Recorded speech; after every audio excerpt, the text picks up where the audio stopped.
Well, thank you very much, Dark. Saving the best for last tonight right here on the SEC Network. And, of course, if you've been following college basketball, you know the story. You just heard the boys talking about it. Auburn in a must-win situation. Ole Miss just trying to find a win, period. They have lost 10 in a row.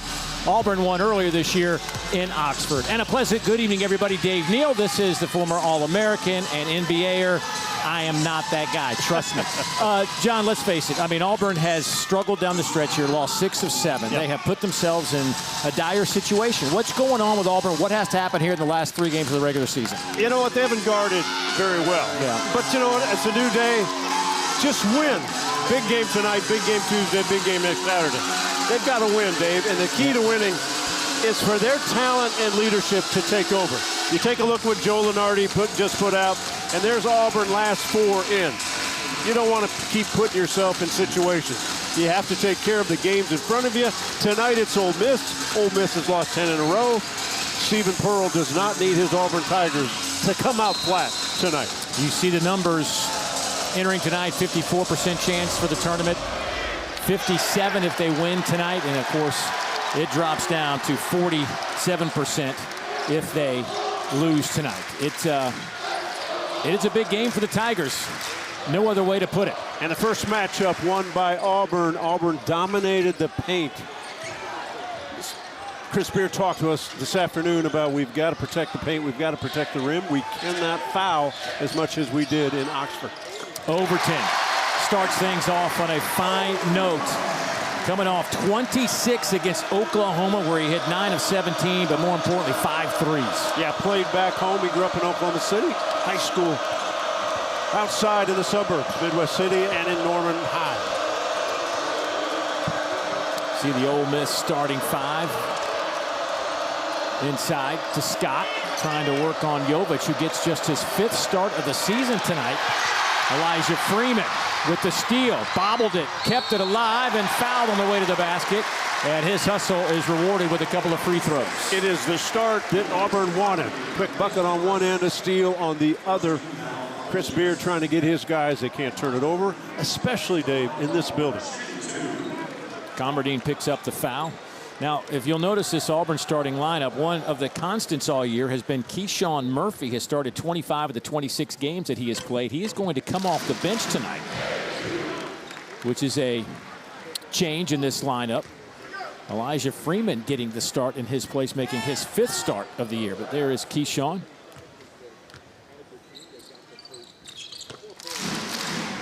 Coach Pearl telling us that Keyshawn's one of the voices that kind of takes control of the room in the locker room. Yeah, one of the more mature voices, one of the leadership voices. Dave, I don't know if there's a coach we haven't talked to all season long that talks about the lack of communication. Maybe this generation has. They don't talk as much. A lot of coaches trying to do different things with their players to get them to be more vocal, especially on the court when you go on the road. Boy, how about Malik Diaz stepping out with a long 3, his 16th of the year. Just 25% this season, but looks sharp on that one. He's not bashful at popping out. Little toe-raised jump shot. You've got to at least put a hand near him so that he'll miss.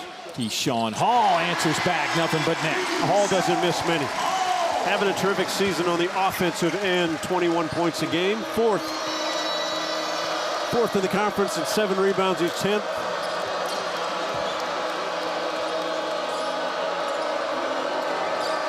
Here's D again working on Jovic. Boy, quick double team. And they're going to call a reach-in foul on Freeman, I believe. It will be against Elijah Freeman, his first. There is Stephen Pearl. Man, what a road it has been in his first year. He's faced 11 Final Four coaches in his first 28 games as a head coach. 5 of the top 6 active winningest coaches. Not to mention the toughest schedule in the country. Taken away by the Tigers again. Overton comes away with it, kicks it out. Nice little move by Pettiford, and he's fouled. And Auburn, a team that gets to the line a ton, heading back there for the 2nd time tonight. Energy entirely different from one end to the other. Auburn, terrific, another steal. And then it's 4 white jerseys pushing in a hurry. A.J. Storr picks up the foul for the Rebels. And there are the numbers for the Auburn Tigers. 35 in the net. Strength of schedule #1. 5-11 in quad wins. And they were, you go back 3 weeks and they were comfortably in the picture, but this little recent slide has made things quite interesting, coming off that 91-79 loss to Oklahoma. Yeah, as we mentioned, they've lost 6 of 7, and so you go the wrong way, you start showing up on that bubble list. If you go the other way by winning games, like Missouri has, they've won 3 of 4 and 6 of 8. Now, Missouri's not on any of the bubbles either. A.J. Storr going baseline for the throwdown. A.J. averaging almost 15 a game. 19 in the loss to LSU. Wow, nice touch. Pettiford high off the window. Pettiford in the gym very early this morning when I was wandering around, all by himself, getting shots up.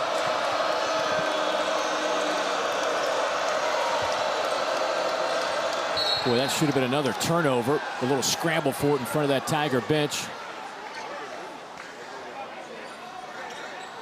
A.J. Storr has been a valuable player offensively, especially when he's come off the bench last 14 games. Possibly, Dave, he be 6th man of the year in the league? Maybe so, averaging 18 points when he comes off the bench. Tough matchup for most defenders. Foul on Pettiford in that situation. So Ole Miss will inbound it. Here's A.J. Storr. He's got a great mid-range game. He'll knock in some threes, but he likes to get to the paint. Nice cut by Malik Dia. We've watched Dia all season long. He's a tough matchup. Doesn't necessarily like to post back to the basket, but he can. He's 6'9", 250. And he can shoot it deep. Matchup zone now by Chris Beard's squad. Right through the hands of Hall. Storr back the other way.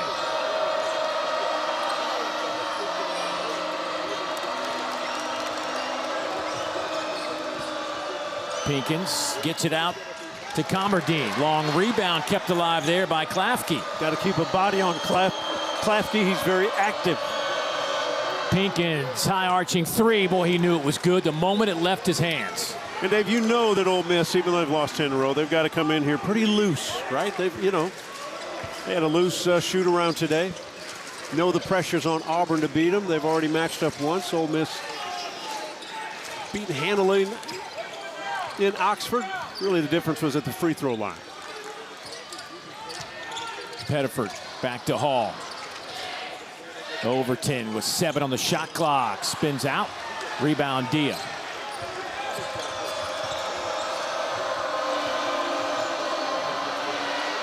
Corner 3 is perfect again from Patton Pinkins, and you get a look at why Auburn is 16th in the league and defending the three-point line. Well, it's a lot of help and recover. And by nature, they're helping off that dribbler, and the guy's wide open. Pinkins hits another 3. Looks like a zone. They send a guy through. It's really straight man-to-man. Hall works his way right to the rim, but can't convert. Overton, though, gives him another chance, and this time he says, I'll just throw it right through the cylinder. Second chance opportunities. Hurts every team. Good offensive rebound. Good shooting to start this game. 5 of 6 for the Rebels. 4 of 6 for the Tigers. Storr. Jovic almost had the steal. They've been very aggressive on the ball handlers that have come in the area. Here's Pettiford, little run out. He'll take it himself and throws it down over A.J. Storr.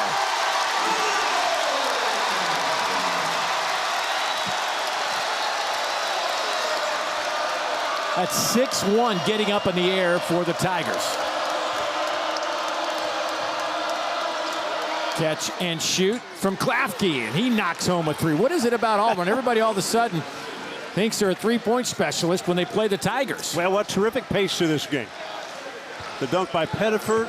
Ole Miss shooting the ball extremely well from outside. The jungle's loud. Rebels 4 of 5 from behind the arc. Overton gets to the free throw line and knocks that one home. He's got such an easy feel to the offense on the offensive end of the game. Teams that combined to start this one. 12 of 15 from the floor, make it 13 of 16. And Malik Dia says, keep talking. I'm going to keep knocking him home. He's got someone in the crowd. Someone is motivated. Malik, off to a good start. Again, a guy that's good off the bounce. That went a little left of target. How about this pace, Dave? Nothing wrong with it. Up and down, not a whole lot of fouls. And we're making shots. It's much more fun. Watch Dia on the pop-out. This is where he likes to face up.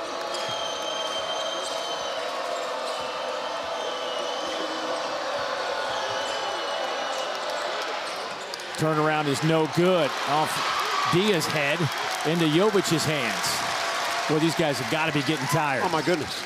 We're down to 13 minutes already. No good. Rebound. Right into the hands of Klafke. Boy, guys are really hurting. Malik Dia's like, can we just slow this down for a minute? And there you go. Malik Dia's like, thank you. We need a break. Malik Dia just did a fist pump for the timeout. Oh, my goodness. What a start here in Auburn. Back and forth we go. How about this one from Tahad Pettiford at 6'1". 18-15, Rebels out in front.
Well, the three-point shot already a factor for Ole Miss. Hasn't been much of a factor all year. 13th in the league at 33%. They average 7 threes made, which is also 13th in the league.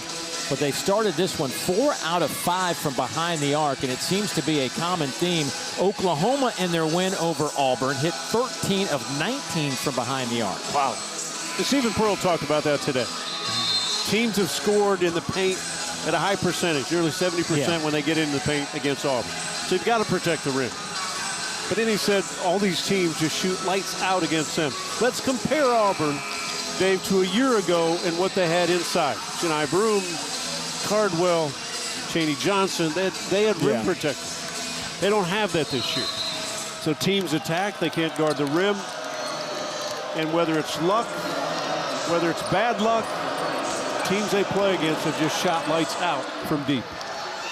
Can they keep it going? Corner three is perfect, and that is Patton Pinkin's third three of the first half. The true freshman out of Murfreesboro, Tennessee.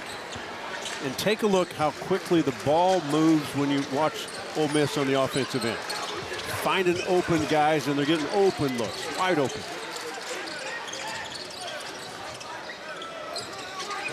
Zach Day in the lineup for Ole Miss. He's also a shooter. Hasn't played much. Overton with an air ball, yeah. Chris Beard talking to him today. He pointed out, I think I'm going to get Day in here. Former walk-on to this team. Well, what's interesting about him, I saw him last year in warm-ups. I watch every kid. Yeah. You talk about a release, my goodness.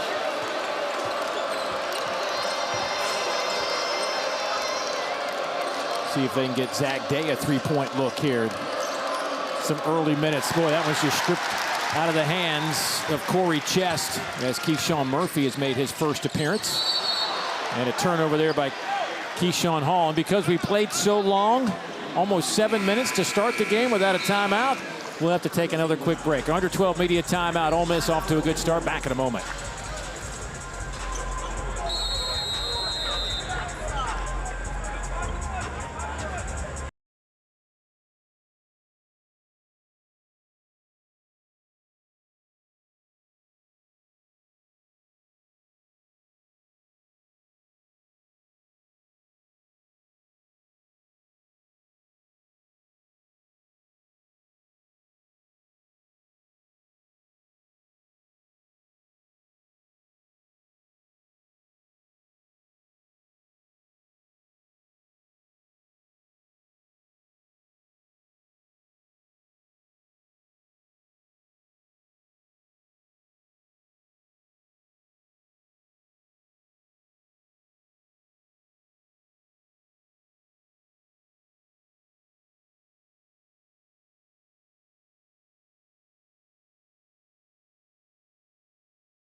Time now to take a look at today's extra effort brought to you by Regions Bank.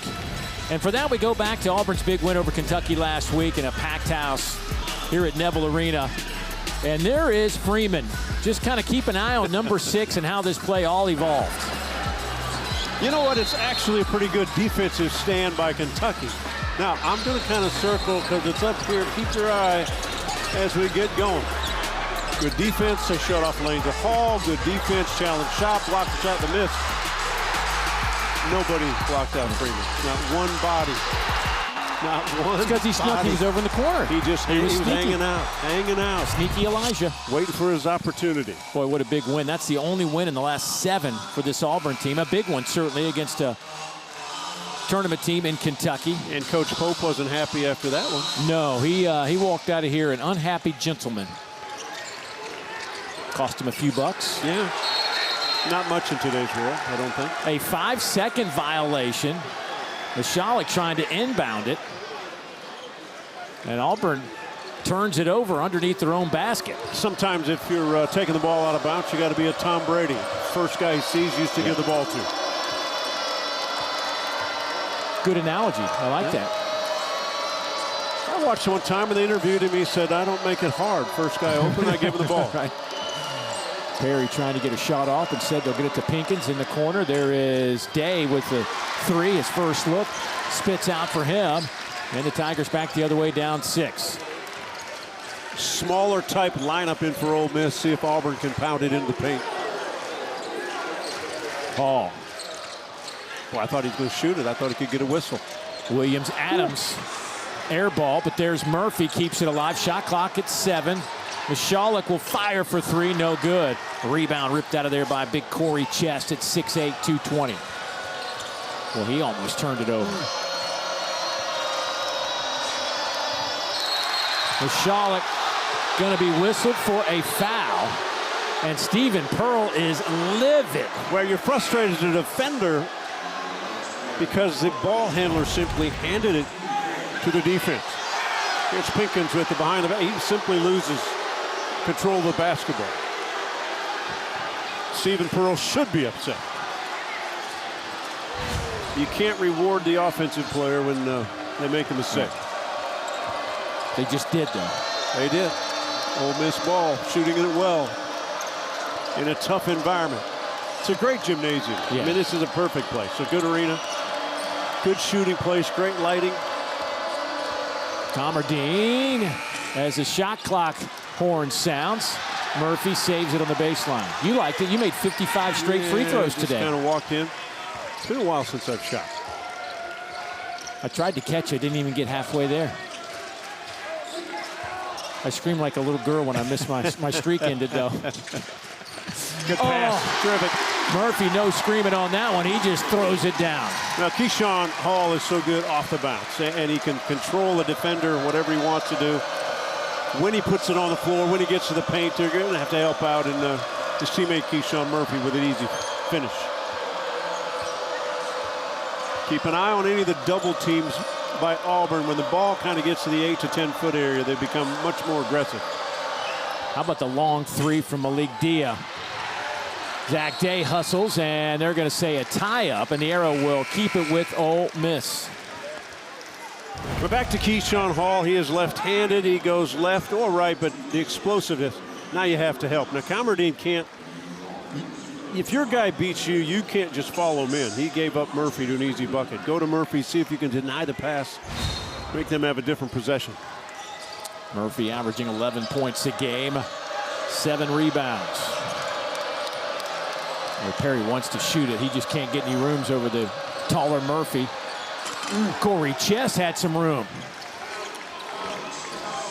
Pretty good look for a pass from Travis Perry. Fortunately, fumbled right in the hands of Corey Chess.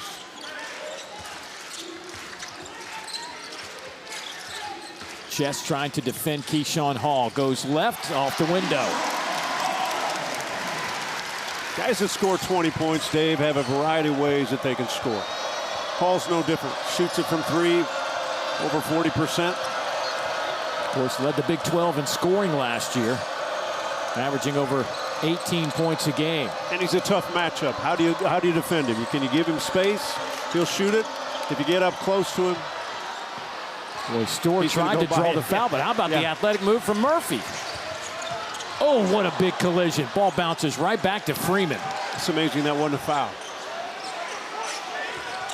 Here's Murphy. He's got smaller Perry on him, kicks it out to Hall. And a hold underneath on Perry, trying to box out Keyshawn Murphy. Pettiford simply ran over Koren Johnson.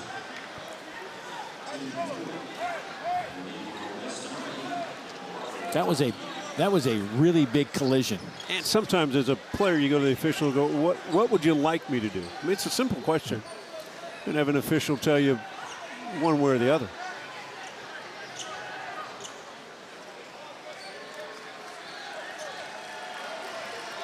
Remember last time out, they had a hard time getting the ball inbounds from the underneath.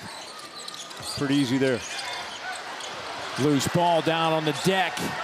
Taken out of there by Klafke. A.J. Storr.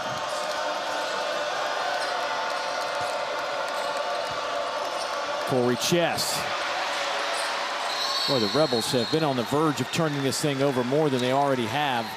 That'll be their 5th turnover here in the first half, but it could have easily been 7 or 8 by now. Yeah, too many bounces, right? When they've moved the ball by pass and 1 or 2 bounces, pretty good. When they start dribbling too many times, very difficult.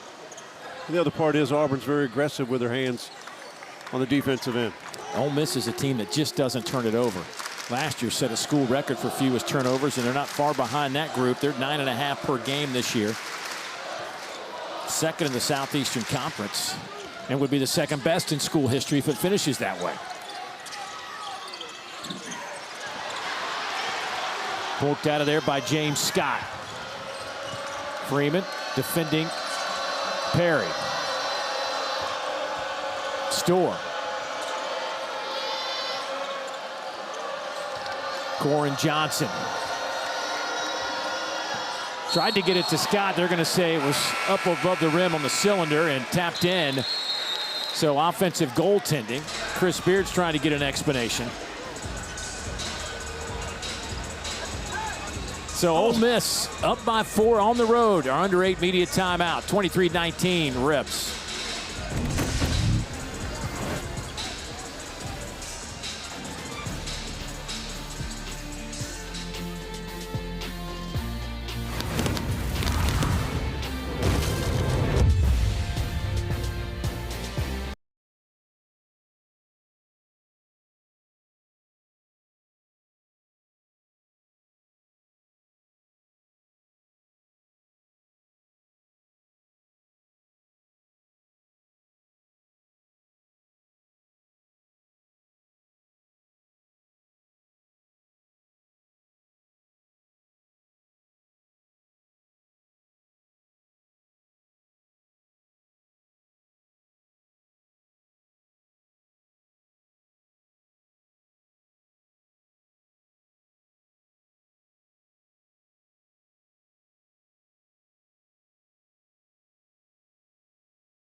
Ole Miss leading at 23-19. Going to break, we had a look at an offensive goaltending. Chris Beard was looking for an explanation. That is a play that you can challenge, but Ole Miss decided not to challenge it. And Ole Miss saw it was too close. Yeah. Right? Too close to overturn. And you start the game, by the way, with a challenge, and if you lose not only a timeout, but you lose challenges for the rest of the game. I think this angle has that ball. Yeah, it's probably in the cylinder on that rim. So they'll save that challenge. Auburn 12 of 19 points in the paint. They have yet to hit a three as you look at the challenge rules. Now, in the last 2 minutes of regulation, the officials would immediately go look at that. You don't need a challenge at that point. Overton. He knocks home their first three of the game. That's terrific ball movement. Pettiford to Murphy. Murphy double team, kicks it out. Overton got such a good stroke.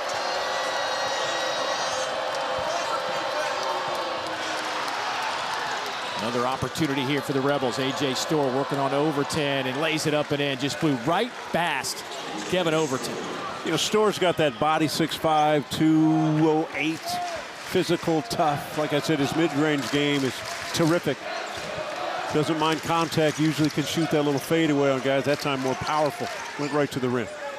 Averaging over 17 points a game in SEC play this year as Freeman gets that one to drop, and he'll head to the free throw line. Freeman using his size at 6'8" over Travis Perry. Once they got him isolation, he's going to go to work and get to an area where he can score the basketball. Perry, reach, contact. If you're going to reach, you might as well get him hard. Not let him finish the play. Second foul on Travis Perry. He leaves the game. Patton Peekins checks in. Also checking in, Malik Dia. He will replace James Scott. Well, think of the game that Ole Miss lost the other night to LSU. Double overtime. Opportunities to win it. Yep. They were ahead with 4 minutes to go. They had a chance in second overtime. A.J. Storr had a pretty good look. Well, the first overtime, I should say. Last win for Ole Miss was back on January 17th against Mississippi State. They beat their rival 68-67. It has been a long time since they have tasted victory. Auburn certainly hopes that streak doesn't end here. Little floater by Pinkins, no good. Rebound to Jovic. Pettiford. Freeman. Right to Jovic's hands, and he misses the dunk, but fouled in the process. I like what Auburn's doing on the offensive end, Dave. It's off the dribble, off the bounce. They've got enough guys who can take it to the rim. Good pass. Ole Miss is trying to figure out where the contact was. Might have gotten right in the face or chest. So Jovic at the free throw line, just 55% this year. Well, the SEC Women's Basketball Tournament begins Wednesday at Bon Secours Wellness Arena in Greenville, South Carolina. We'll have all first and second round games as well as the late quarterfinal games right here on this very network. Of course, you can watch it all on the ESPN app. First round coverage begins at 10:30 a.m. Eastern, 9:30 Central with the SEC Now crew. That is the SEC Women's Basketball beginning this Wednesday.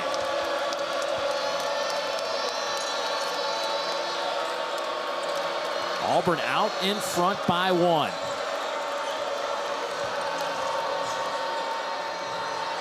Two Rebels standing next to each other. Comberdine can't get it to go. Tahad Pettiford. Throws it up, tapped around right to Dia. It's a run out. And Dia takes it himself, didn't go.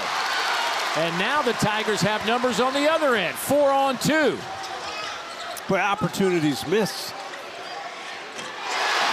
Not so by Freeman. Ole Miss had an easy 2-on-1, maybe 3-on-1, wherever you want to make it a break. And Dia, degree of difficulty on the layup instead of giving it to his teammate Storr for an easy 2. Here's A.J. Storr. Three on the way. That one's no good. And not a good shot. If he's open, three's not bad. Challenged, might as well put it on the, take it off the bounce, get it to the mid-range. 7-0 run. Make it a 9-0 run. Timeout, Ole Miss.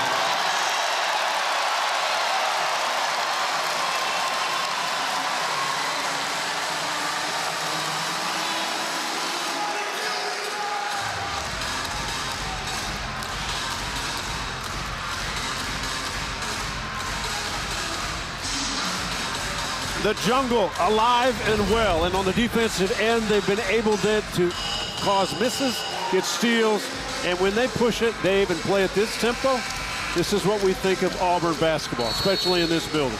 They shoot it, they take open looks. I've been impressed with a guy like Pettiford, has been better off the bounce and looking for teammates. Jovic comes in and does what he does. Solid minutes, solid energy, good spin move to finish that off. 9-0 runs, quick timeout by Chris Beard, smart timeout. 14-2 over the last 4.5 minutes for Auburn. Boy, Ole Miss in the first 12 minutes of this game, 13 minutes of this game, looked really sharp. Both ends of the floor, had that energy on the defensive side, but they're in this drought over the last 2.5 minutes. But think of the shots they had early in this game. Open looks, wide open. Yeah. Now they're kind of semi-open, right? You don't need a fadeaway three if you're Storr with a guy on you early in the shot clock. It's kind of how you lose 10 in a row. And the coaching staff talked about it today with the team and with us. It's the quality of shots and the looks you want to get, and then who gets those looks.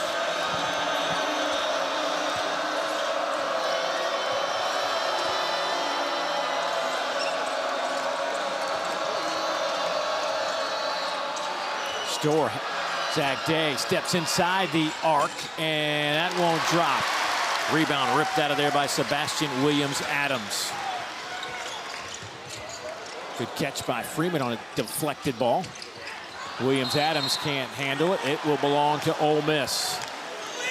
Might as well get it on the rim. You made the move, you make the drive. Freeman was above everybody, just get it to the rim. Probably had a better chance for offensive rebound.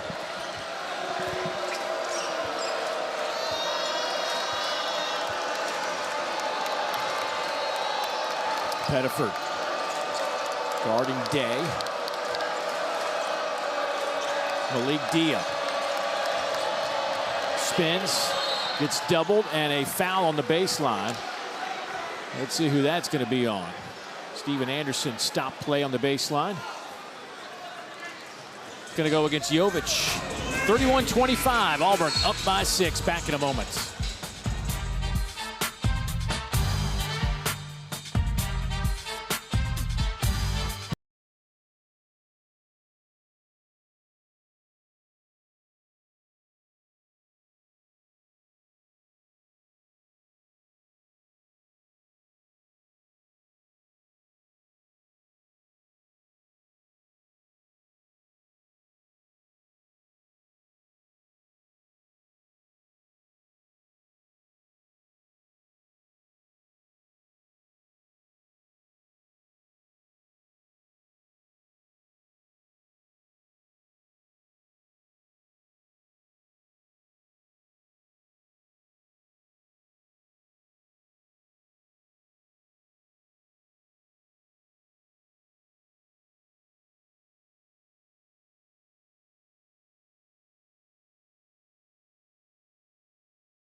What's the ceiling for Missouri? It's a national championship, Fish.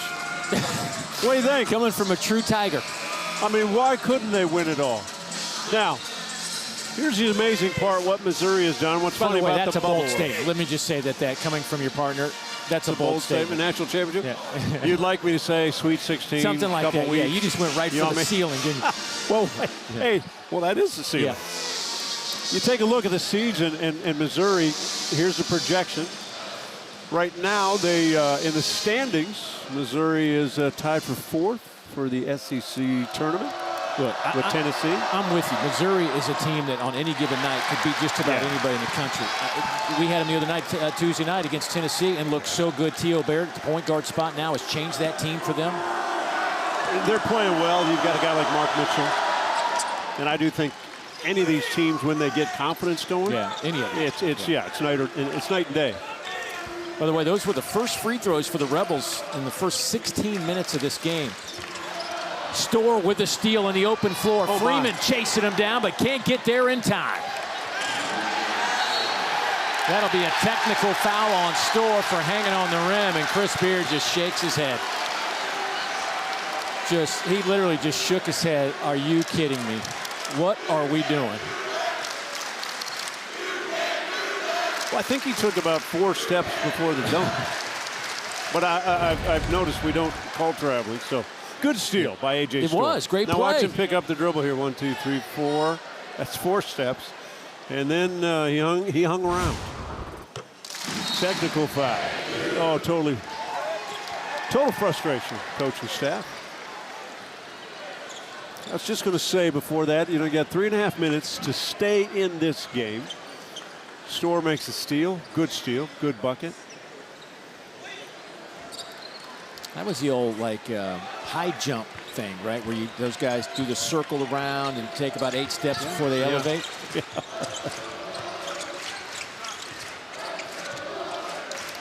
Keyshawn Hall dribbled right into A.J. Storr, who can't handle the basketball. It'll stay with the Tigers with 13 on the shot clock. But good play by Storr. He was on the weak side. This guy was underneath him when he left, but he saw Hall with the spin move. Anytime a guy makes spin move, come up from, he'll spin right into you if you're the help defense.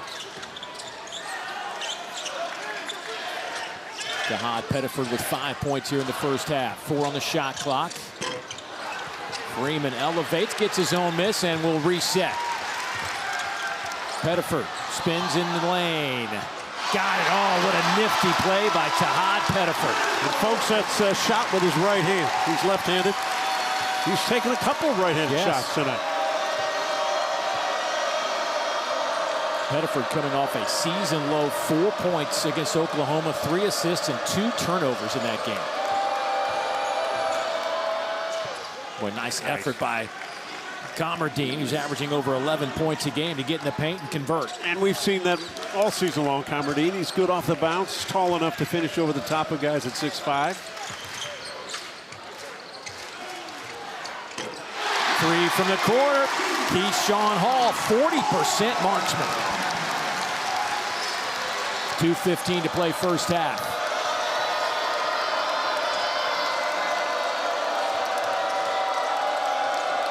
Here's Storr. They switch off on him. The bigger Murphy at 6'10", defending him. Now Diaz working on Hall.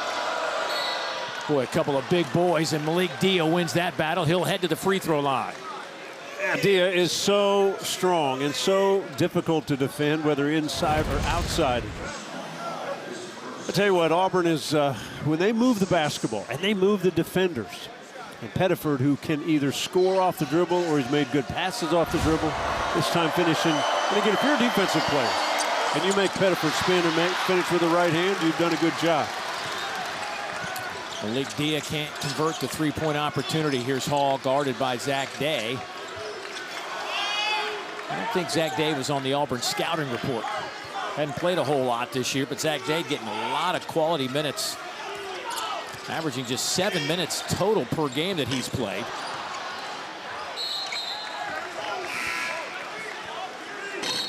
I'm sitting here, Dave. I'm watching this Ole Miss defense.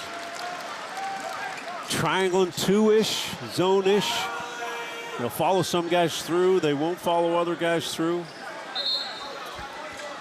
Confusion a little bit for Auburn because it's hard to figure out exactly what they're doing. Dia will take a seat. Malik to the bench. 10 points for Malik to lead Ole Miss. Keyshawn Hall has 10 to lead the Tigers. Zach Day, ball fake on Murphy. Nice bounce pass, and the conversion by Patton Pinkins. Good work by those two. Yeah, nicely done. Day again, a shooter. He's only scored 18 points the whole year, so I'm not saying he's a great shooter yet in game situation. I've just watched him in warm-ups. Here's the matchup, but you better get to Hall more quickly than that, though he missed that one.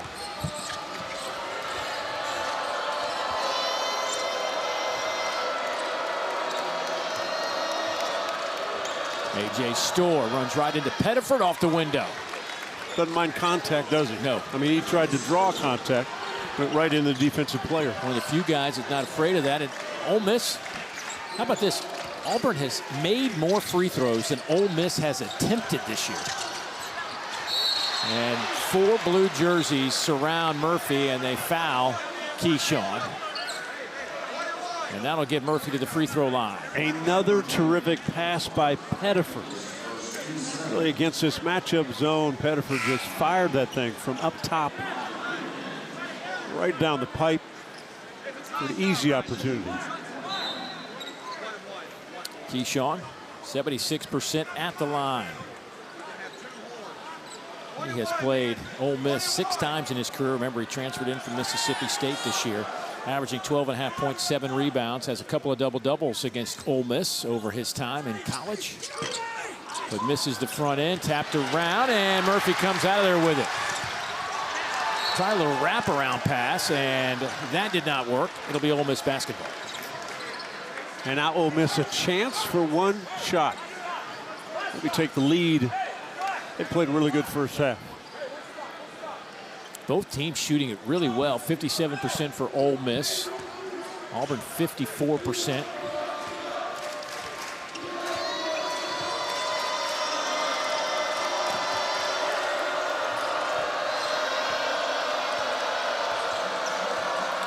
You do not want to go too early and give Auburn a chance.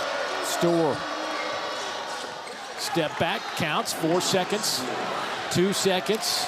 Overton from half court, fires off the rim and no good. And the Rebels will take the lead into the break. They got off to a hot shooting start. They hit 5 threes in the first half. And a team that's lost 10 straight games did not look like it in the first 20 minutes.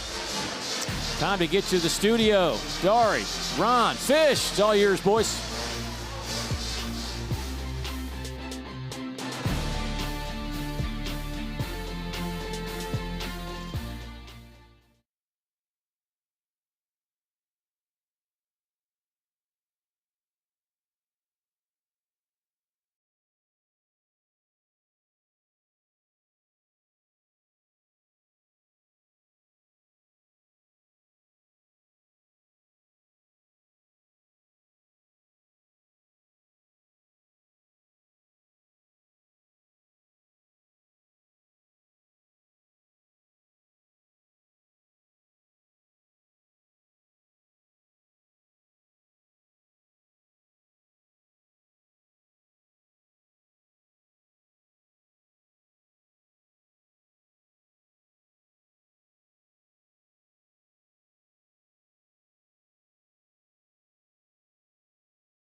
20 minutes in the books here at the Jungle in Auburn, Alabama. There's a reason they call this the loveliest village. I hope it was as nice wherever you were or ever you are as it was here today in Auburn. Just a Chamber of Commerce day. And inside, we've had a pretty good basketball game to kind of match the kind of day it's been, 38-37. Now, Ole Miss has lost 10 straight. They lost 10 straight in this series to Auburn. Auburn on the bubble right now.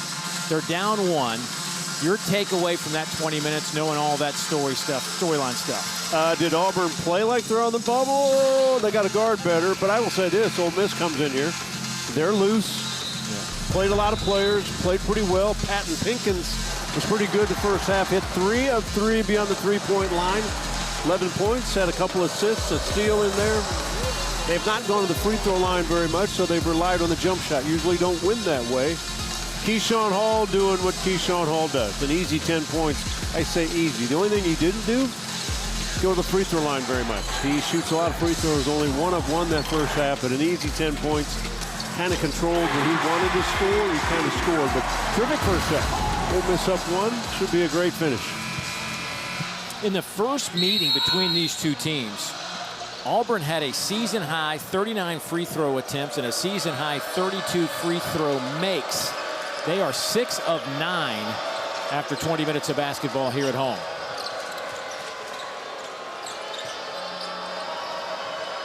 Patton Pinkins with that solid first half. He is a nice building block for the future for Ole Miss for sure. Shot clock. 3 seconds. Day will let it go, and that one won't drop.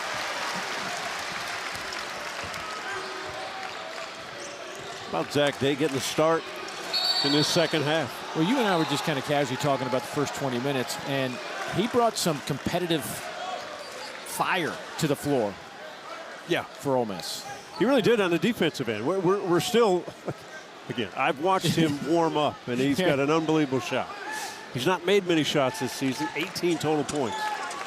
But he's in the game, competitive, giving Ole Miss a little bit of juice on the defensive end. Freeman, his first shot is a three-pointer. Good set play, good screen down. Day did not get around the defensive screen. Wide open look, Freeman delivers.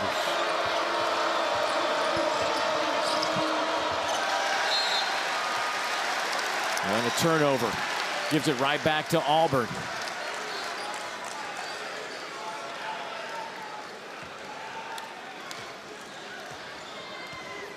Both teams with 7 turnovers. Again, Ole Miss, a team that averages just 9.5 per game. Overton knocks home a 3. Auburn has some of the sweetest left-handed shooters in college basketball. Pettiford, Hall, Overton. For a great hustle. And Chris Beard knows, even though it's early in this second half, you don't want this one to get away. That's kind of what happened in their first meeting in Oxford. Good first half, and then Auburn had some separation in the second half. And we know what Auburn can do in this building. Rebound to Hall.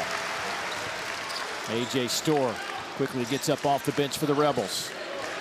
Woo! Little crossover by Hall and left a little bit short, but a whistle in the process, and he will go to the free throw line. A young man who is 4th in Division I in free throws made, 2nd in free throw attempts. Screen down a little bit late. Easy look for Freeman. And watch a crossover. Again, Hall can do it off the bounce. He can do it inside because he's physical enough, tall enough, can take any bounce and bump. And then he can flat out shoot it deep. Numbers are impressive. 45% from the field, 41 from three-point line, 86% free throw shooter. Career 83% for Keyshawn Hall. He's been to the line in his career 523 makes, 628 attempts. Wow.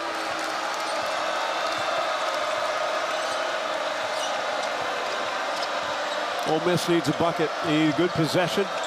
Get the defense to move a little bit. More standing early in this second half offensively for Ole Miss. Makes you easy to guard. Nice cut. Good offensive set by Ole Miss. Couldn't convert on that attempt, but they convert there with Patton Pinkins, showing you an array of shots. And that's a tough shot. He only had one other offensive teammate with him against 4 white jerseys. He took a little floater. Degree of difficulty pretty high to make that shot, but he made it. Pettiford count the basket, and he will head to the line. Degree of difficulty. Wow, another right-hand finish. Been so good off the dribble tonight and really been a playmaker, not a scorer, but this time Commerdine's on his backside, and Pettiford continued to go till he got stopped, knocked it in. Foul on Comerdine. That'll be his second. Pettiford to the free throw line, and he swishes that one home. An 84% foul shooter, 7th in free throw percentage in the SEC.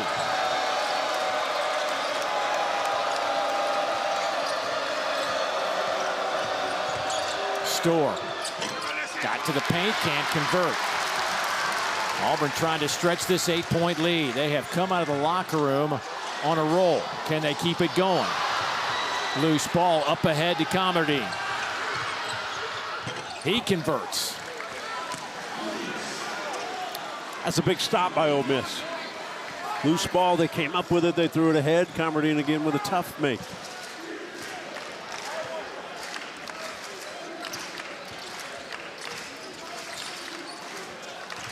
Pettiford for a tough pass, and Overton can't hang on to it. It was right at his shoelaces.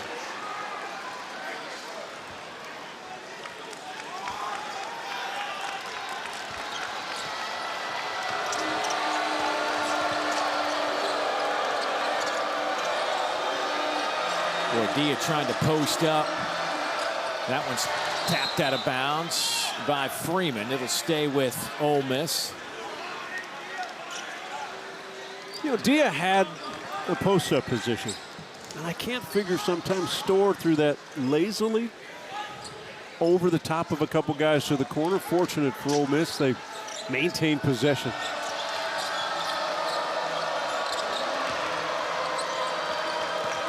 Comerdine. Nice. Klafke for 3. Got it. Nice by Comerdine, and good spot up by Klafke. Good basketball. Comerdine makes a cut, gets it, throws it back to the guy who passed it to him. Cuts it back to a 3-point game. Auburn has hit all 3 of their field goals this half, but they have a couple of turnovers here in the first 4 minutes and 20 seconds. Matchup zone when they cut, they go to a man-to-man, switch everything out front. Good hustle. Jovic. Overton. Freeman, good ball fake, kicks it around to Hall. How quickly Ole Miss. Yeah, good scramble D. Yeah, unbelievable. Getting to the shooters, but not leaving their feet. Hall with 4 on the shot clock is fouled behind the arc. Comerdine fouling Keyshawn Hall 30 feet from the basket. So Hall will head to the free throw line. Auburn up by 3.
Well, that's the Music City.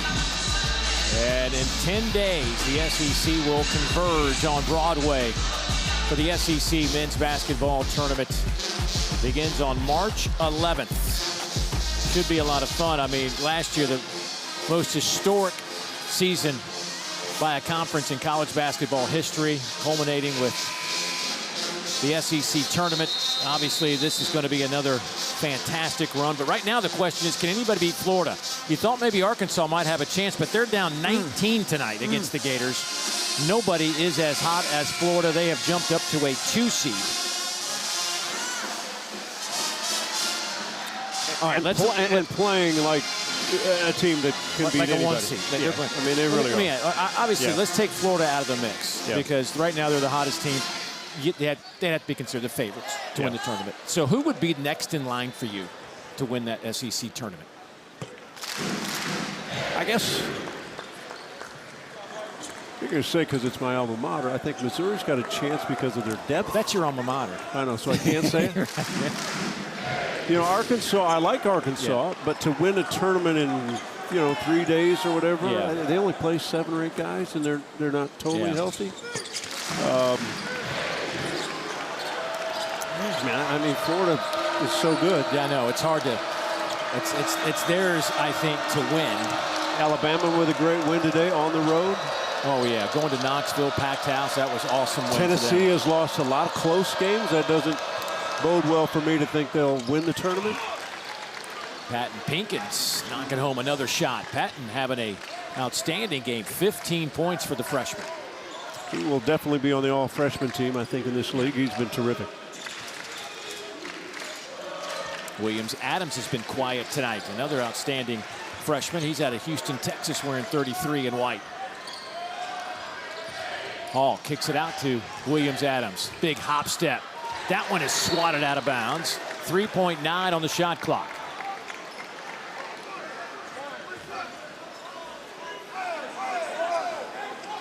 When the ball does not move at a fast pace, Ole Miss has been so good at help and recover and getting to any shooters, not allowing open shots from deep, making them put it on the floor.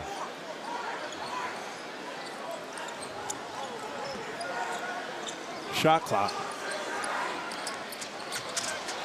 Corner 3 for Hall. Too strong, and that's a shot clock violation. Yeah, it hit the rim. Yeah. One didn't see it, the other 2 guys got it. Boy, Auburn's bench exploded immediately. So did Michalek, who got the rebound. Yeah, they'll take a look, but it seemed like it glanced right off the rim. Yeah, you could almost see the rim bounce a little bit. Shot clock violation. However, we believe we have a timing error, and that's what the review is going to be.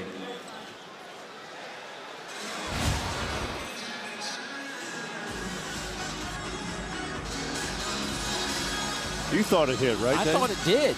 But let's see. Did it hit it? Yes, you could see the rim move a little bit. And I thought that would happen. I just want to hear KB Burdett talk. Tell our audience in the crowd. He's from the South. KB is definitely from the South. As you said, he's not from the North. Well, we were in the, here we go.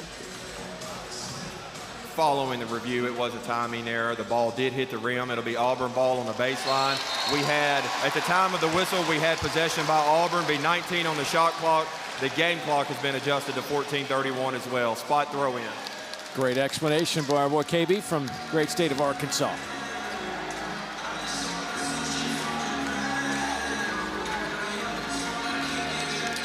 .31 on the clock in a 4-point Auburn lead. 4 is the number right now, as Auburn is the last 4 in the NCAA tournament as we speak. Boy, good help defense.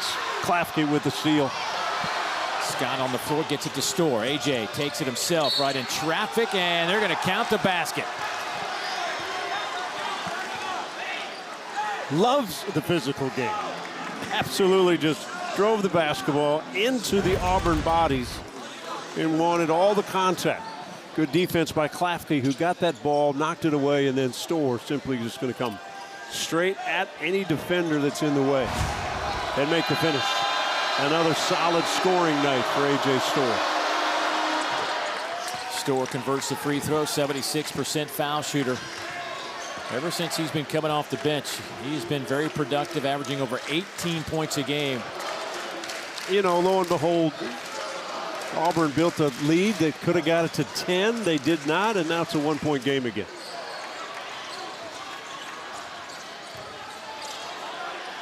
Murphy had that shot blocked. Here comes Koren Johnson back the other way. Pinkins.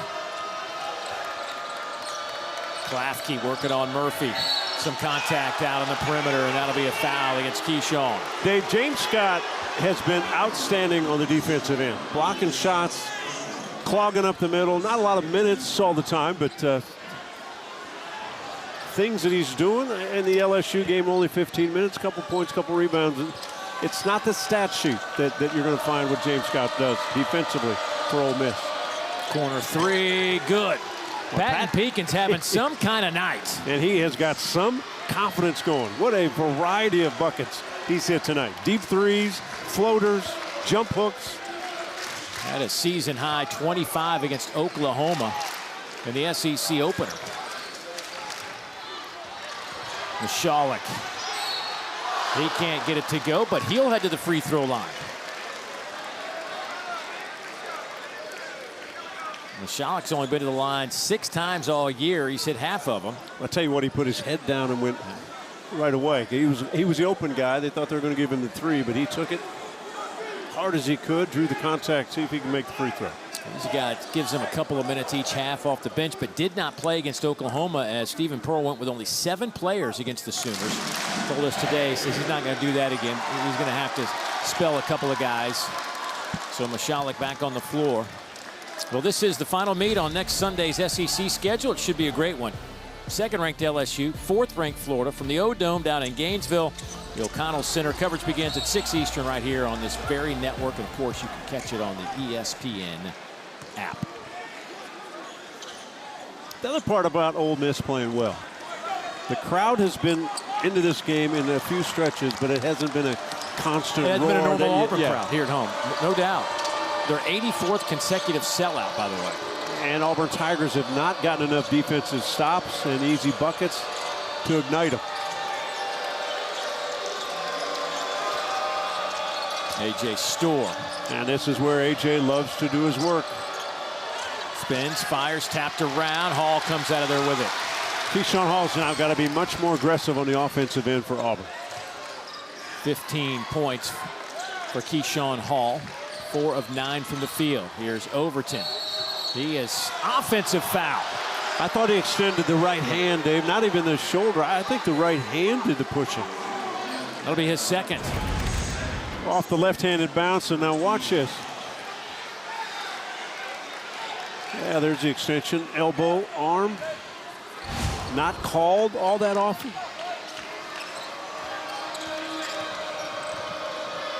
Ole Miss with a 1-point lead.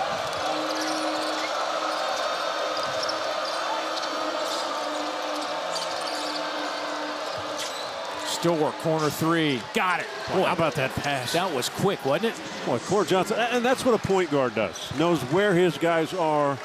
No sense holding on to that basketball. Storr with 16.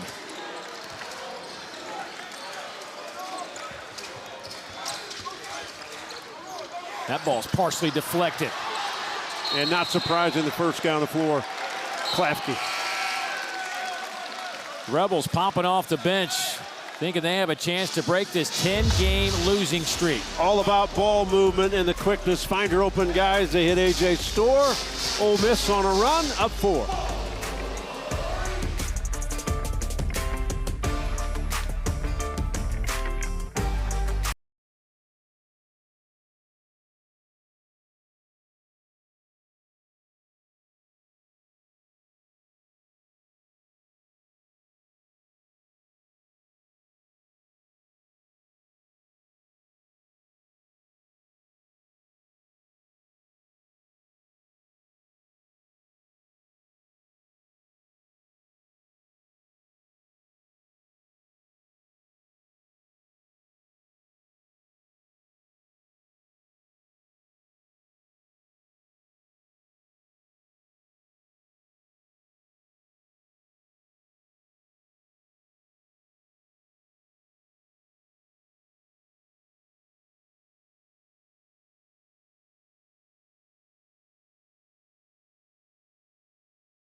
Well, John, Patton Pinkins has left his mark on this one tonight for sure. You know what? Pat Pinkins comes in, and he's a marked man now on a scouting report. People know he can play. They scout him. Tonight, he's been fabulous. 7 of 8 from the field, 4 of 4 beyond the three-point line. Confidence in a variety of shots. And you know what? Teammates are finding him. And when his game's on and A.J. Storr's game on that offensive end, very difficult to defend. Patton Pinkins out of Murfreesboro, Tennessee, came in as a 4-star, top 100 recruit. Of course, his dad, Al, on the bench with Chris Beard as an assistant coach. That always helps land a top prospect. But he has just been fantastic tonight. Coming off just 8 points in that double overtime loss to LSU. Only got 7 shots up, was 2 of 7. Didn't hit a single three, was 0 for 4. But tonight, Patton is 4 for 4 from behind the arc. By the way, Ole Miss is shooting 57%. Their season high this year was 54% against Alabama A&M. Their best in SEC play was 52% against Texas A&M. And here's where you don't want to pick up a foul in a game like this. Pettiford just trying to play solid defense, but got caught holding. Second foul on Pettiford. And you also don't want to make fun of the official to the official, in front of the official. Klafke had it knocked out of his hands by Pettiford. Long way from the bucket. You pick up a foul. Coaching staff not happy.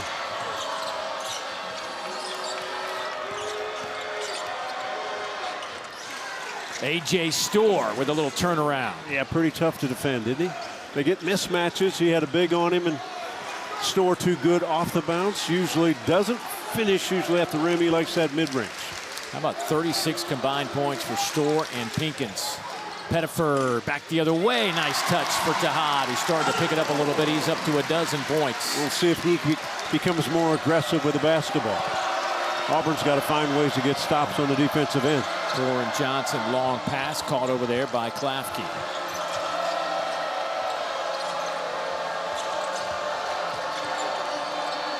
Boy, I thought Pinkins had the jump shot. Nice pass.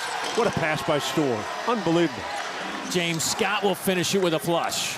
Scott doesn't score a lot, but he'll get inside position for an offensive rebound. Storr right on the money. Scott averaging 3 points a game. His first 2 of the night a moment ago. 6-point Ole Miss lead. Matches their largest of the game. And a foul on Scott. Take a look at this pass from A.J. Storr. His teammate James Scott's really just got low position inside. I'll tell you what's not easy to thread the needle between a lot of the defenders. Storr's having a terrific night. Outside of the technical hanging on the rim. Patton Pinkins picked up that foul. That is just his first. But Williams Adams. Not pretty at the free throw line, just under 50%. If he'd shoot free throws at the other end, I loosened that rim today, earlier. A little soft rim on the other side.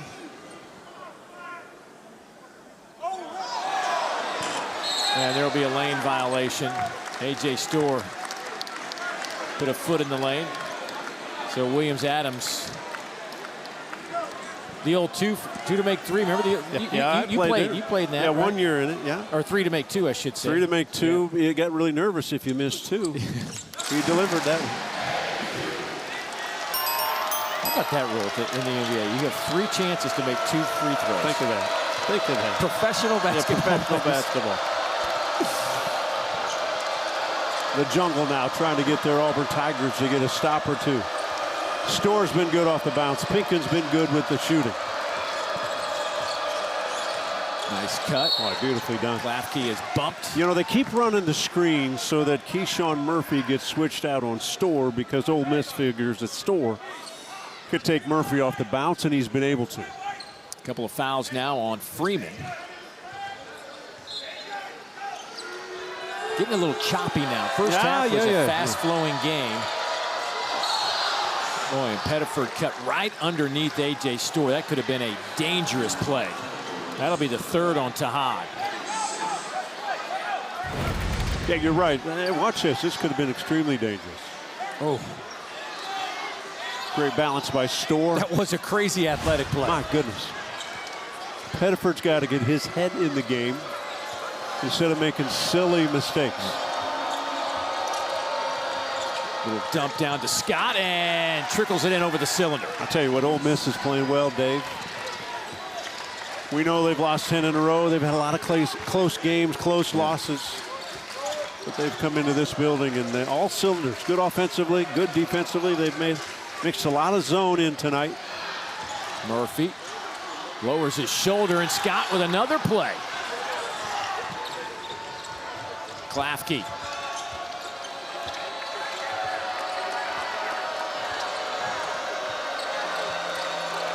Rebels on a 9-3 run, up 7. And the other part is Ole Miss is running anything they want on the offensive end. Auburn has not taken them out of any sets. Oh, Murphy got back, knocked that one out of bounds. 6 on the shot clock. But if the ball handlers out front, Dave, can just run the offense. Yeah. Right? There's no pressure on any of the ball handlers. And Chris Beard, his staff, have put his guys in the right position, had the right screen so that a guy like Storr can go off. Alley-oop to Scott over Williams Adams. My goodness. Whew. How about James Scott? And the faces of this Ole Miss squad, the confidence on both ends, and James Scott, another rebound. Scott with 6 points here in the second half. Came in averaging 3. I'll tell you what, a bucket here. Auburn definitely needs a timeout. Ole Miss has hit 5 of the last 6 shots.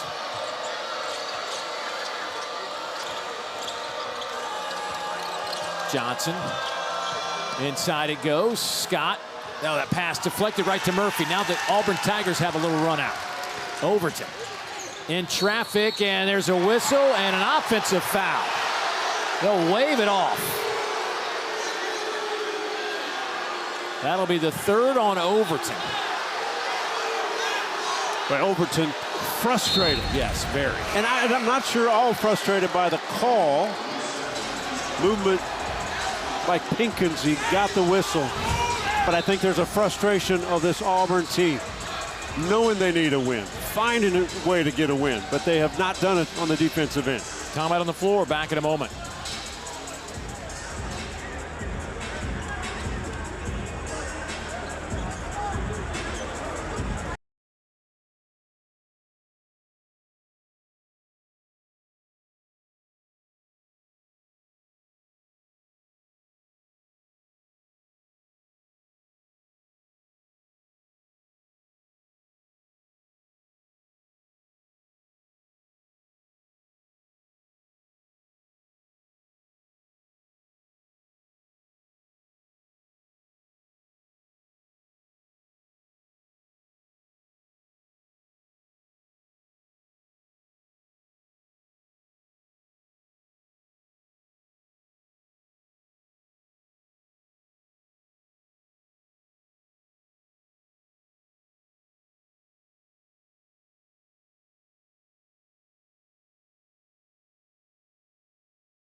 Well, Ole Miss fell behind by 8 early in the second half. They now lead this thing by 9. In the last 6:52, they have forced 5 Auburn turnovers. It's helped them to this 19-5 run.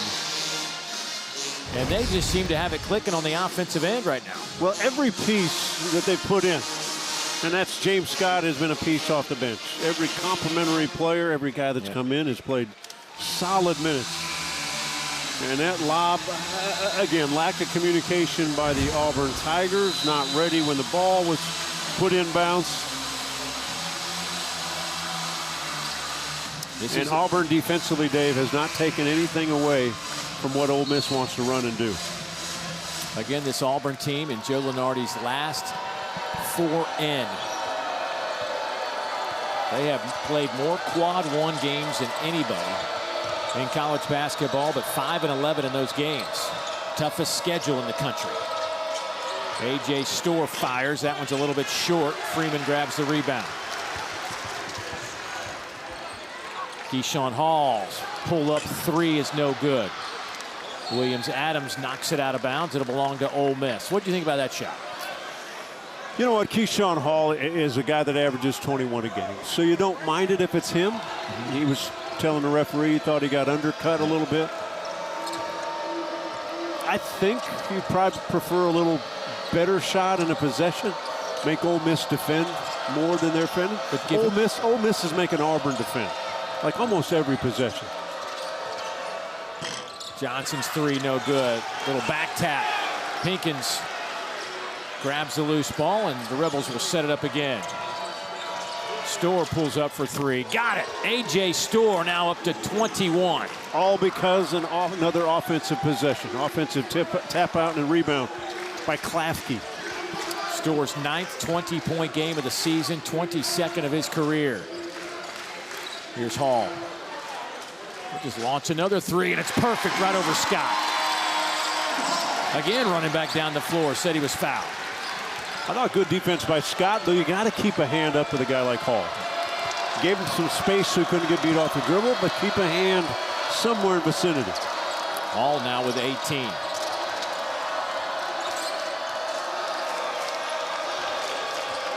I'll tell you what, Chris Beard has been very comfortable with this lineup, and why not? They've played so well. Not many substitutions, really none. Last 5 or 6 minutes. Pettiford. DeHaad, step back 3. That's perfect. DeHaad Pettiford with 15.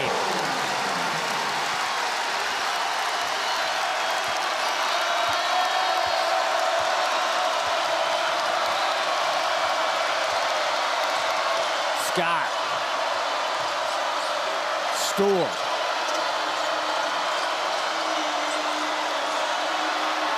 Pinkins. Crossover on Hall. Baseline. Wow, what a tough take. What a move. He's up to 20. Hall in traffic and fouled by one of the Rebels. There were 3 of them that converged on Keyshawn Hall. It has been Ole Miss on the offensive end. A.J. Storr. And then Pettiford with the answer, trying to keep Auburn in this game.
Hey, let's check out the Good Hands plays brought to you by Allstate. A.J. Storrs had plenty of them today.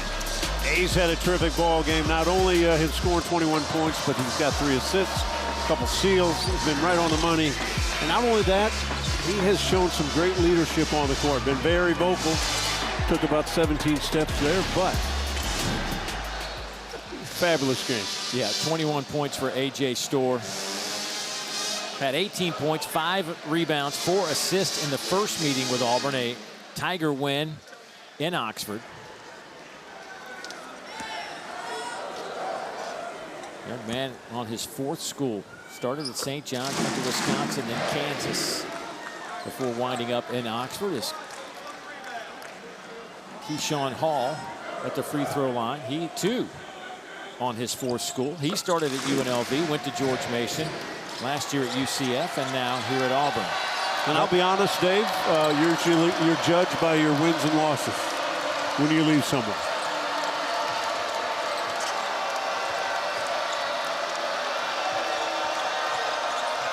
James Scott has played a lot of minutes in this second half. He's been so valuable on both ends of the floor. Pinkins, 7 on the shot clock. Pinkins step back over Hall. That won't go. It's amazing, though. His shot is so on tonight. Even when he misses, it look good. Pettiford, wow, what a move. Pettiford now with 17. Cuts it to a 4-point game.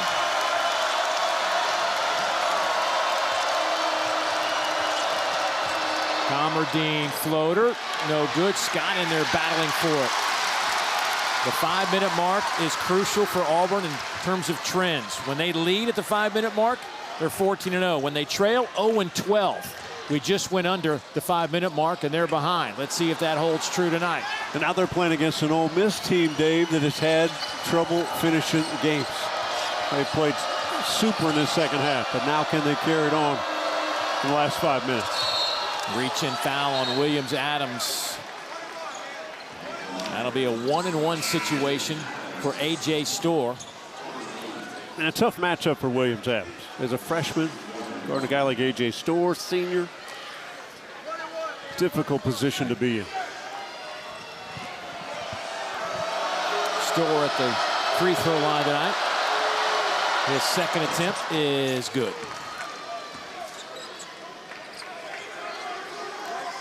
Boy, AJ's just had a heck of a game tonight on both ends of the floor. So it's interesting. Malik Dia now comes back into the lineup.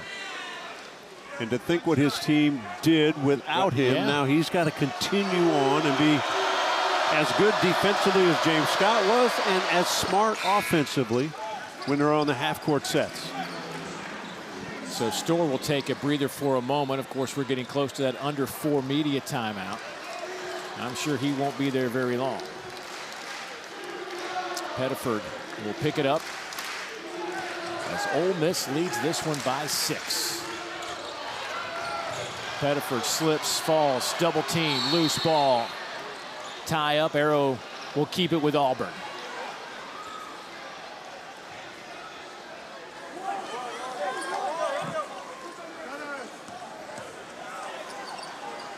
Pretty good defense by Dia at 6'9" to stay with Pettiford. But we know Dia, great athlete. Where do you go here? You find Keyshawn Hall. And a hold. Boy, Williams Adams was trying to post up. And that's just a tough ask for Klafke down there. Williams Adams is 6'8", 230 pounds. That's 4 on Klafke. And probably not a killer foul in the fact that Williams Adams is a under 50% free throw shooter. We'll see if he can make 2.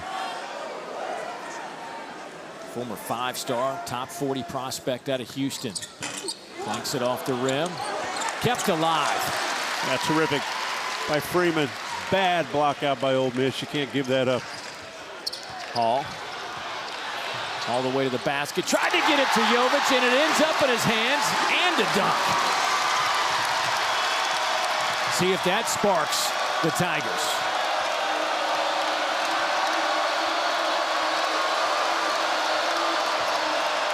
Can the offense run as well, Ole Miss, with Corin Johnson not in the lineup? Klafke. Guarded by Jovic. Here's Dia. Hall trying to defend him. Diaz spins in traffic, gets to the logo. Loose ball on the deck. Day down there, and it'll be another tie-up. Arrow favors the Rebels. Ole Miss up by 4, but Auburn trying to make it a tough night for the Rebels. Jovic finding his way to the rim. Got a feeling this one's coming down to the final second. Stay with us.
Ole Miss and Auburn, both teams trying to battle through some things. Auburn's lost 6 of 7, sits squarely on the bubble. Ole Miss has the longest losing streak in the league right now. It's at 10 games.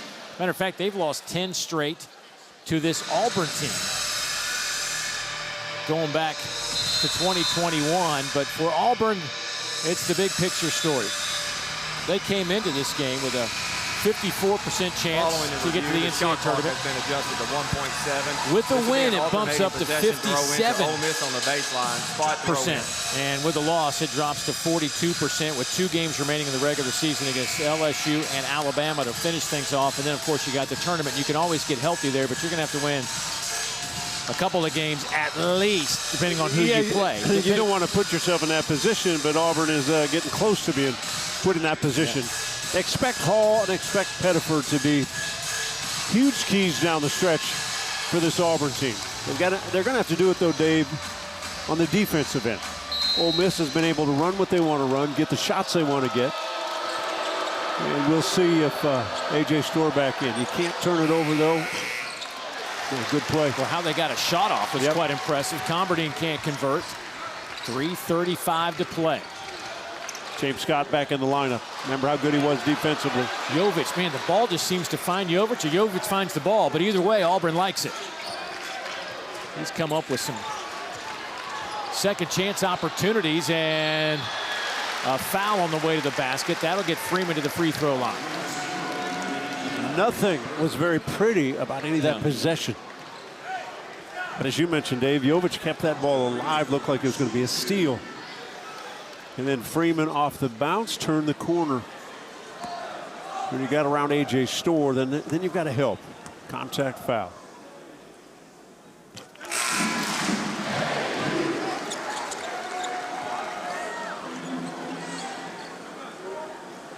Ole Miss is led by as many as 12 tonight. That came a few moments ago here in the second half. Auburn's led by as many as 8. That came early in the second half. And it's a 2-point ball game.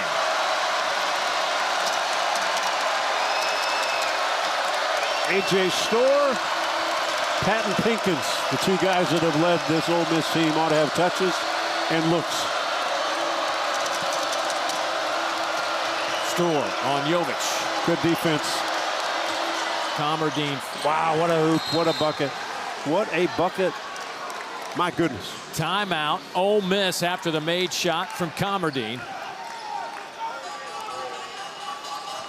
to be confident on the catch and release by Comardine. Storr defended well. Comardine lines it up and nothing but the bottom of the net. Only a 29% three-point shooter, but he took that with confidence. Pettiford had a hand out there. Again, yeah. I mean, it's crazy what opponents do behind the arc against Auburn. Auburn, 37% for their opponents on three-point shots. They allow 9 makes per game. Auburn right now with 10 of 23 from behind the arc.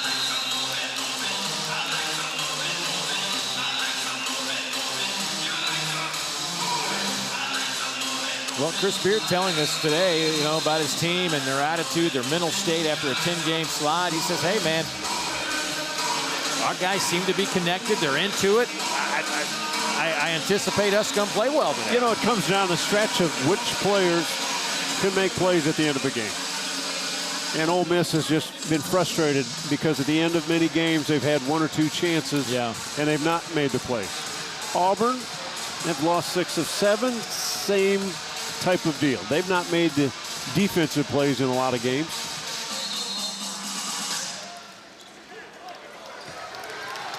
Of course, Ole Miss coming off that double overtime loss to LSU, 106-99.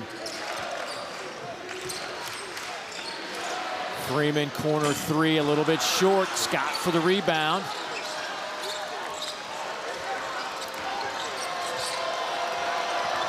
And now the trust in Camardine to run the show for Ole Miss. Floater doesn't go. Hall had the rebound, lost it. It'll stay with Auburn. Decent shot, but if I'm Camardine, I'm getting more clock off. Doesn't have to be in such a hurry. Got a stoppage for something. It's a group behind the bench looking at that iPad to see if they should challenge.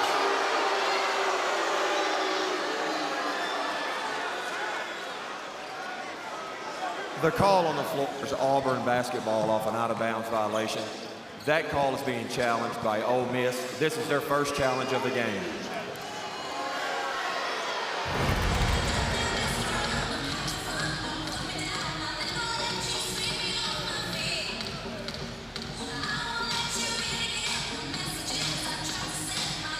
Man, that's hard to. I don't think they'll overturn it. That's hard to diagnose. There's the hands on him, but watch his hand there to knock it, or did it go off his head?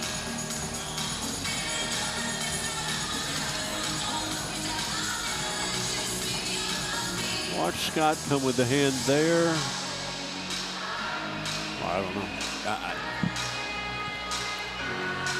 Here's the second hand. Watch this one come here. Scott's right arm connects with the basketball. And it looks like Hall's hand might still be on the ball as he goes out of there. Enough to overturn, Dave? Like right there. I think right there? Could be. Could be, yes. Following the review, that was a successful challenge by Ole Miss. It'll be their ball on the baseline in their front court with 20 on the shot clock.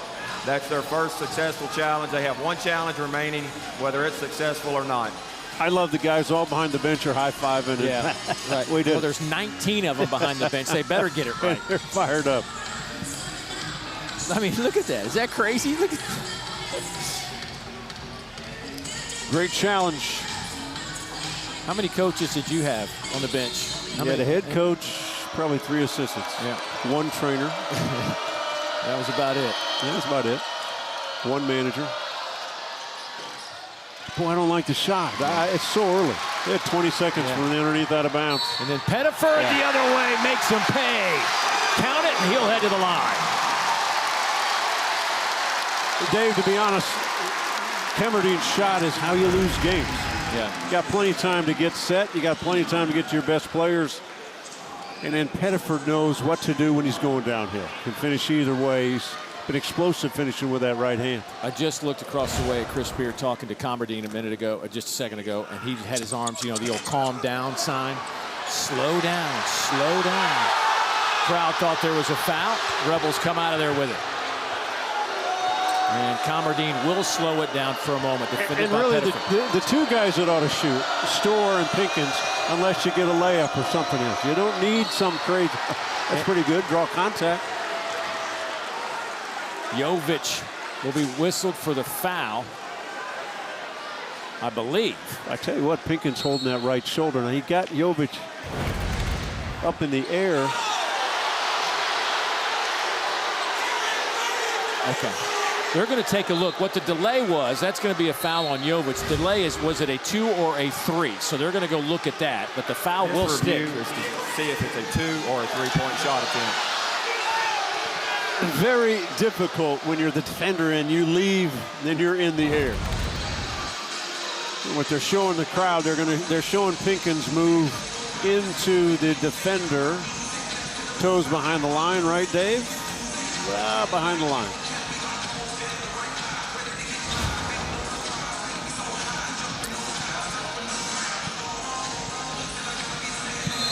It is a 3-point shot attempt. That'll be 3 shots for Ole Miss.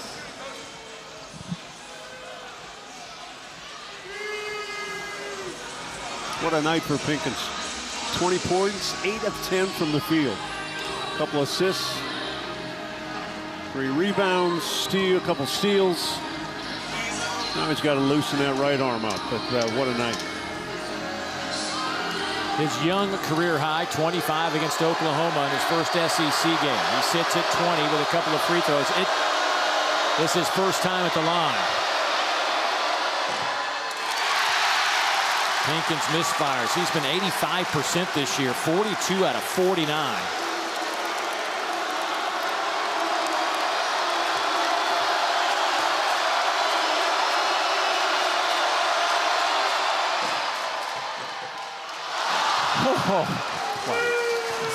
And one more coming up. Big smile on Patton's face. So does he switch this one? Yeah, he switches this one. Because that's like a miss to a shooter.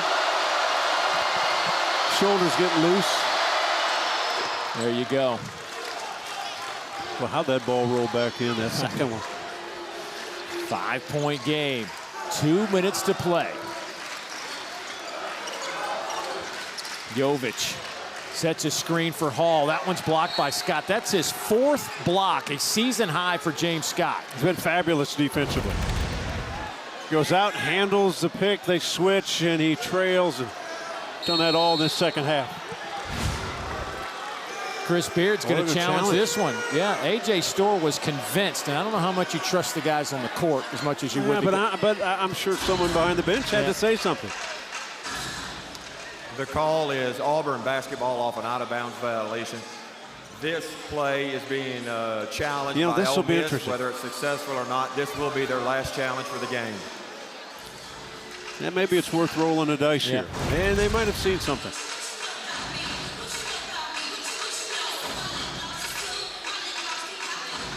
Block.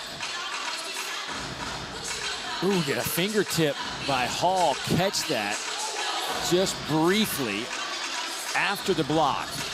Oh, yeah. Yeah, I think it's Ole Miss ball.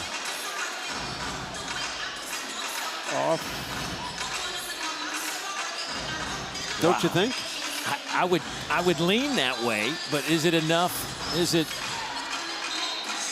Ole Miss basketball? Following the review, that was a successful challenge by Ole Miss. It will be their basketball on the baseline, 30 on the shot clock. Ole Miss has 0 remaining challenges for the game, even though those were both successful. So A.J. Storr was right. Sometimes, you know, these guys on the floor get all animated about, let's review it. And But A, he was right, but B, whoever they're paying back there has been on it tonight. And again, can Ole Miss have a good possession? You don't have to force shots. I just know 2 guys that have been really good, Storr and Pinkins. And can Auburn get a stop? Ooh, good catch by Comardine. I'll tell you what, they've got nowhere in a hurry. 7 seconds. Deep 3, Storr off the front of the rim and saved by Klafke. Kicks it back out and a chance to reset with 1:23. Klafke has been everywhere this whole ball game. They've not been able to block him out, so he's maintained Ole Miss and getting them extra possessions. Great pass. Oh, another dunk to Scott. Comardine with the assist. Pace has to be in a hurry now by Auburn. Overton for three, no good. Long rebound, Pettiford. He stepped on the baseline, and it's a turnover. Ole Miss will have it with 54 seconds on the clock.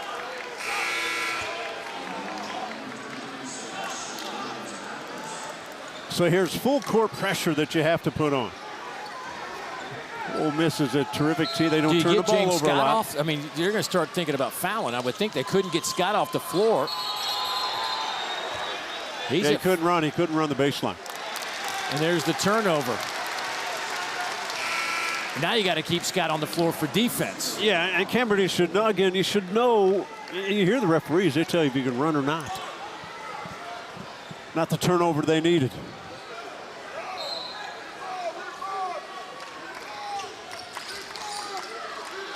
Hall, boy, just backs Clafty up, but then Scott comes over, and there's a foul that will send Keyshawn Hall to the free throw line. Boy, and the fans, it's a 7-point game with 49. We've seen crazier things happen, but some of these fans heading for the turnstiles. Yeah, and Clafty really kept his hands away. Knows he's got James Scott behind him to make the block. Personal foul.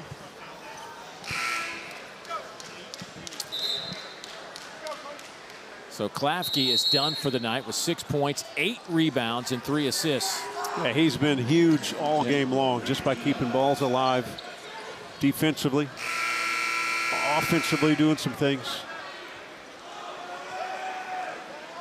I think they got the wrong guys in and out. Now Klafke's got 5 persons. Yeah.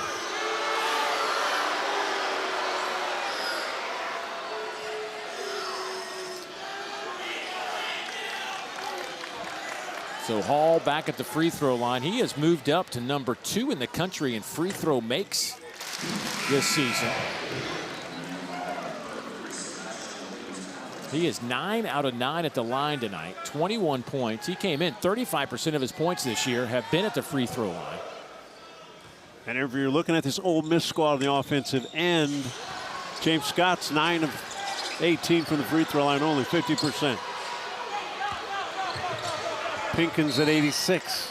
Smart to keep it in his hands. Pinkins hit 2 of 3 his last time at the line.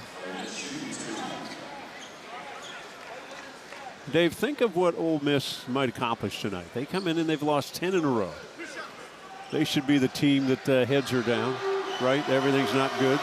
And Auburn's a team that had to win. Rebels have come into a tough environment and played exceptionally well on both ends. Second half offensively has been impressive. Zach Day back on the floor.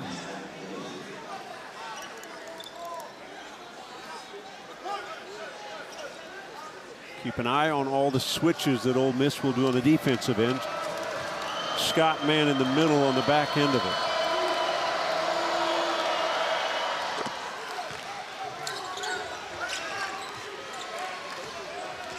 Pinkins with 24 points. Pettiford right down the lane, and a flush by Pettiford.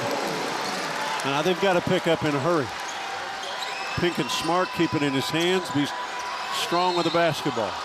And a foul against Auburn. That's going to go against Freeman. That'll be his 3rd. 2 shots coming up for the Rebels.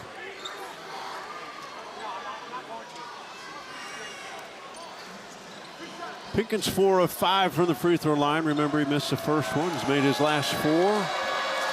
Should be confident enough he'll probably knock these 2 in. And he has now tied his career high with 25. Now Ole Miss has to get on the same page. They do not want Pettiford just to dribble right down and dunk it with very little time going on. Someone needs to make Pettiford pick the ball up a little earlier. Don't let it roll so far.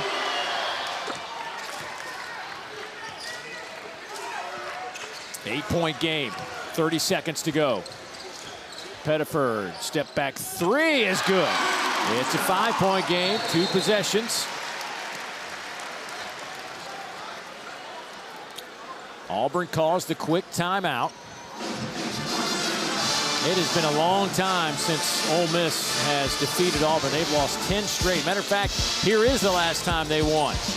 It had to go to overtime. Wow. Remember that back during the COVID times? Kermit Davis, Bruce Pearl in masks. That was Sharif Cooper who tied it up late in overtime. But then Devontae Shuler would step up big time for Ole Miss and hit the game winner. That was February 6th of 2021. LaMelo White finished with 30 points for Ole Miss. But it has been all Auburn in this series since that game. And Ole Miss trying to close this one out, Sonny. And if you're Chris Beard, you start having flashbacks to some of these games like their last one out against LSU. Yeah, they've had opportunities to win games, and they've not gotten it done. You got to make smart plays. Oh, home run ball. And Overton just did get a piece of it. And not thrown deep enough. They had it. They had it. Now you got to get the ball out or get it inbounds, get it to the best shooters, free throw line, make free throws. James Scott will stay away from the basketball, I would think.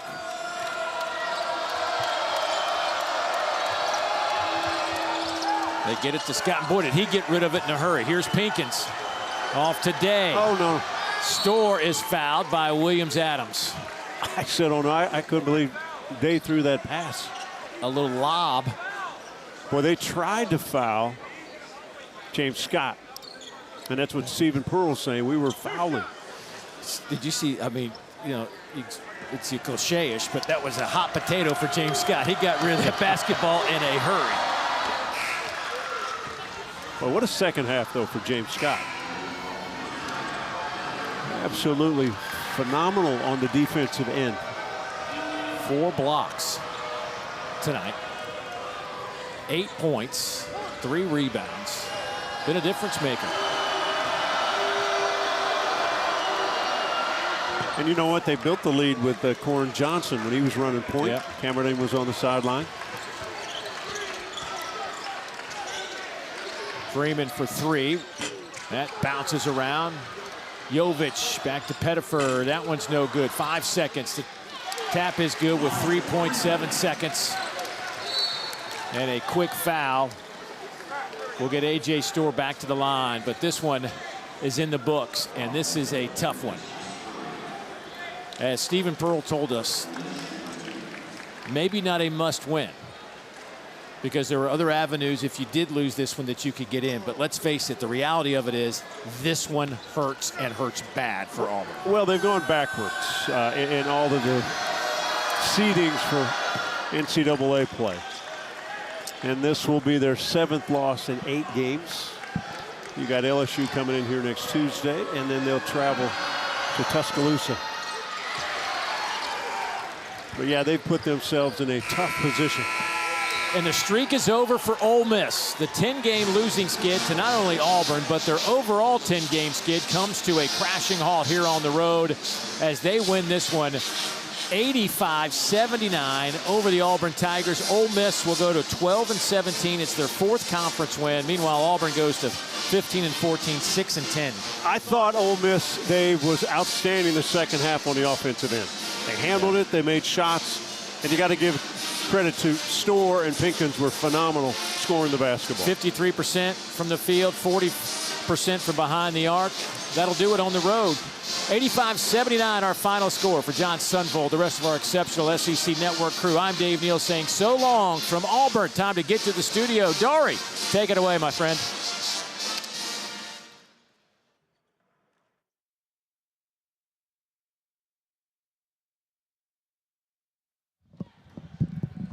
Check, check, check, check, check.